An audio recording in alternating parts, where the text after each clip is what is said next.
อย่าให้คอยเว้าเด้อไปหาหน่อไม้อยู่ป่าแต่ถนนดีกว่าแถวบ้านกว่าอีกแล้วจะให้คอยบ่หัวร้อนได้แนวใดมื้อนี้คอยกับแฟนพากันออกไปหาหน่อไม้แต่บอกเลยว่าสิ่งที่คอยตกใจก่อนจะเห็นหน่อไม้ก็คือถนนนี่แหละถนนทางมาหาหน่อไม้เป็นถนนปูนขี่รถแบบสบายๆคอยขี่มาแล้วก็คิดในใจว่าเอาแล้วถนนไปหาหน่อไม้ยังดีกว่าป่านนี้ถนนไปหน้าคอยคือเป็นอัญะกระดักกระโดคือบางเธอก็ขี่ไปหน้าอยู่บางคอยนะบ่ฮู้ว่ากำลังขี่รถไปหน้าหรือว่ากำลังสอบสิ่งครับขี่รถไปแล้วเนาะทุกคนคุมหนึ่งหลุมหนึ่งบางบอนก็มีแต่หลุมถนนจักอยู่ไสบ่ฮู้แต่ทางมาหาหน่อไม้บ่นี้คือดีได้ขี่มาจนเกิบลืมว่าจุดนี้คือจุดหมายปลายทางที่เฮานั้นจะมาหาหน่อไม้คิดว่ามาเที่ยวพู้แล้วอะโกยพอมาฮอดแล้วคอยกับแฟนก็พากันหาหน่อไม้ตอนทำอีก็คิดว่าคงได้บ่หลายดอกแต่หาไปหามาโอ้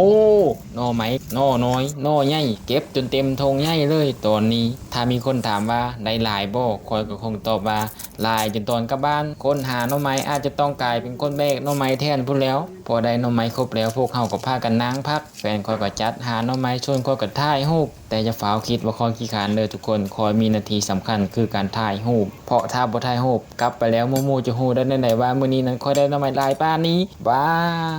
และก็บอกเลยเด้อว่ามื้อนี้นั้นฟ้างามหลายหน่อไม้ก็งามบรรยากาศก็ดีถนนก็ดีทุกอย่างดีหมดยกเว้นถนนไปหน้าอยู่บ้านคอยแหละสุดท้ายมื้อนี้ก็ได้หน่อไม้เต็มถุงได้รูปงามๆได้ความทรงจำดีๆอีกมื้อนึงหาหน่อไม้มื้อนี้คุ้มแต่ก่อนกลับบ้านคอยก็กลับเบิ่งถนนอยู่หน้าคอยก็โอ้ย